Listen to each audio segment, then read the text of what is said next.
Kung nangyari man po yan sa ibang bansa, sana po ay hindi yan mangyari sa ating bansa.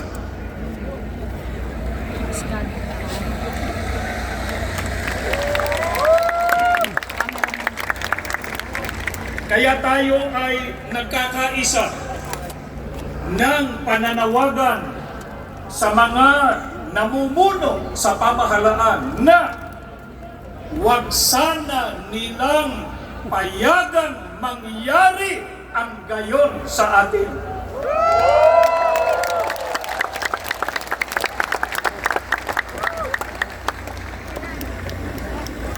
Meron pong kasabihan na united we stand, divided we fall.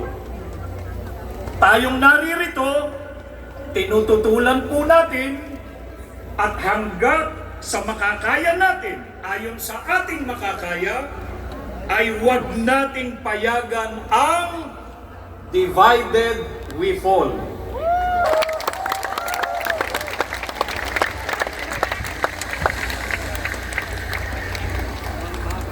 Tandaan po natin, mga kababayan,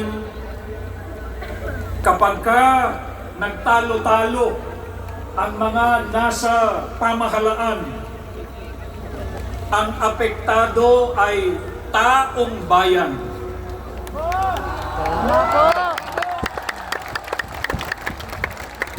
Kapag ka magulo ang bansa, ang mga mamamayan ang kawawa.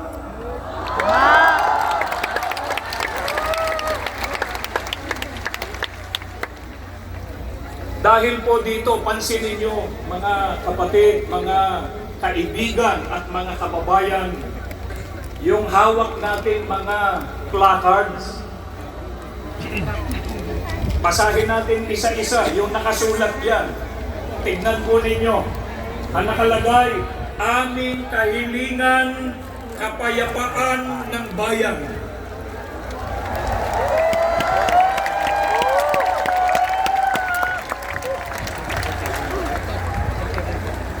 Problema'y lutasin, huwag palakihin.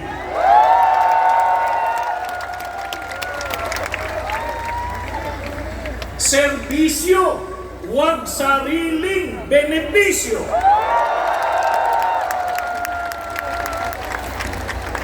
Mamamayan ang unahin, huwag sarili.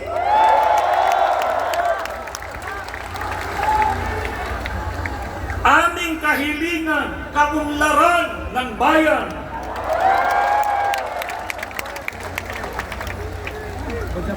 Magkaisa para tumatag ang bansa.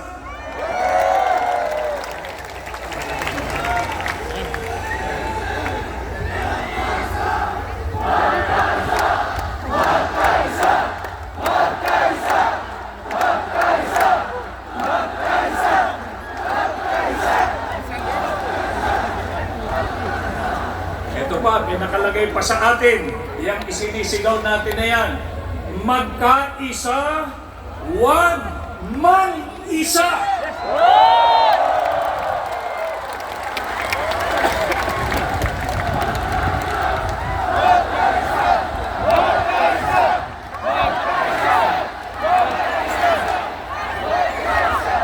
Bayan ang asikasuhin, hindi sariling mithiin.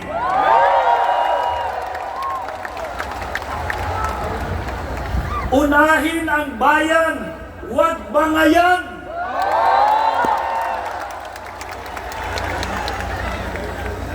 Dugtungan ninyo ito, INC is for unity!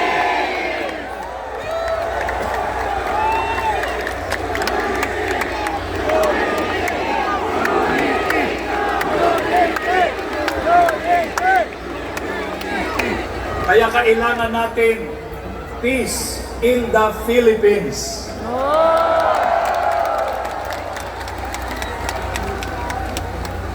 Bakit po ganito ang ating mga panawagan?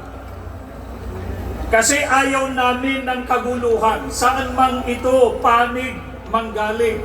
Ang nais natin ay, isigaw ninyo, kapayapaan! Kapayapaan!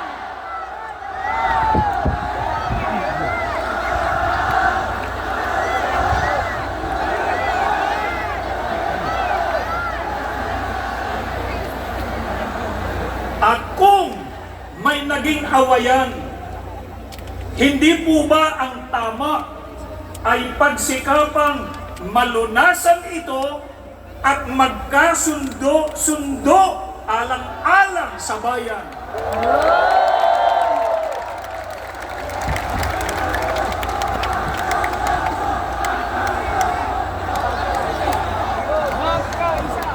Huwag mang isa. Sa pagkakaisa at sa kapayapaan, mananaig at mamamayani ang sambayanan. Kaya sana maging mabuting halimbawa ang ating mga namumuno sa pamahalaan.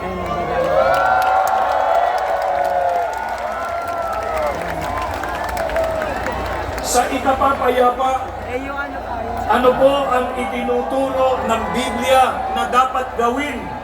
Sa awit 34:14 ay sinasabi, lumayo kayo sa masama at gawin ninyo ang mabuti, pagsikapan ninyong kamtin ang kapayapaan.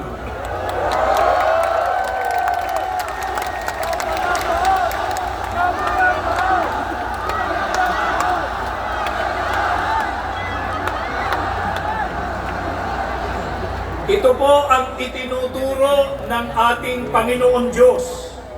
Ito po ang dapat nating gawin para kamtan ang kapayapaan, lumayo sa masama, at gawin ang mabuti.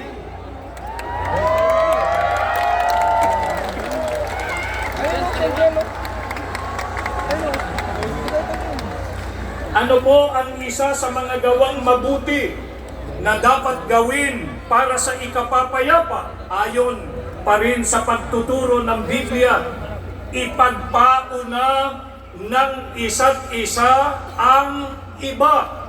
Batayan sa Roma 12:10. Ang sabi pa, huwag lamang ang sarili ninyong kapakanan ang inyong isipin, kundi ang kapakanan din ng iba.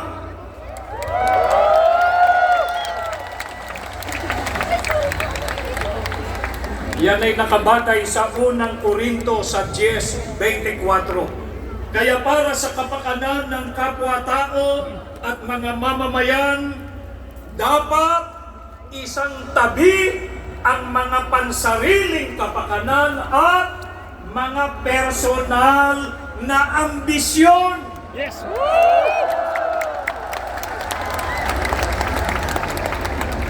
Alang-alang sa mahal nating bansa, dapat magkaisa. Iwasan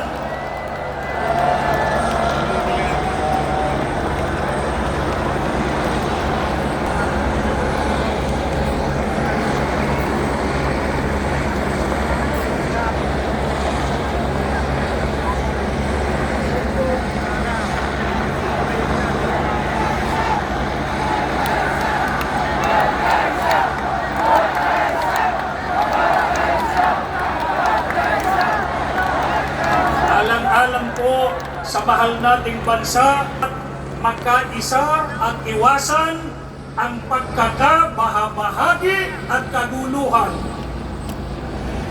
Bakit po dapat iwasan ng mga leader ng bansa ang pagkakabahabahagi at kaguluhan? Kapag nagkakabahabahagi tayo, ay hindi po maisusulong ang kapayapaan.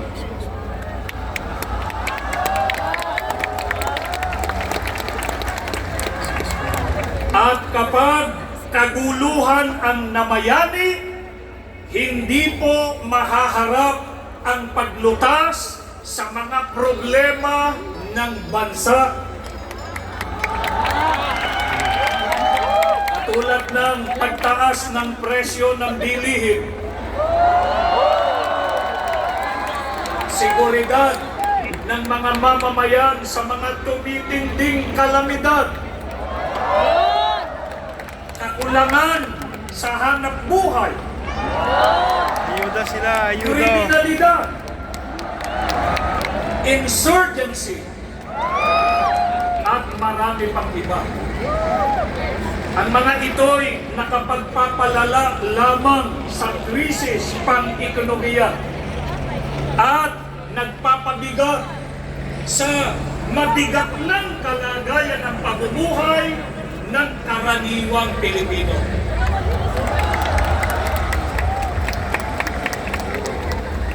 Ito po ang hinihiling natin sa mga namumuno sa pamahalaan na pagkaisahan din nilang pag-ukulan ng matamang atensyon at pag-asikaso.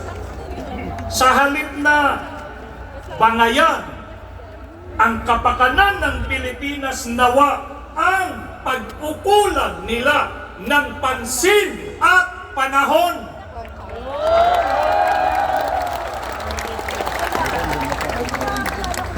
Kaya kahit matapos na itong ating isinasagawa ngayon, na sama-sama at mapayapang pagkilos para sa kapayapaan, ang ating mga panalangin sa Panginoon Diyos ay basbasan niya ang ating bansa ng kapayapaan.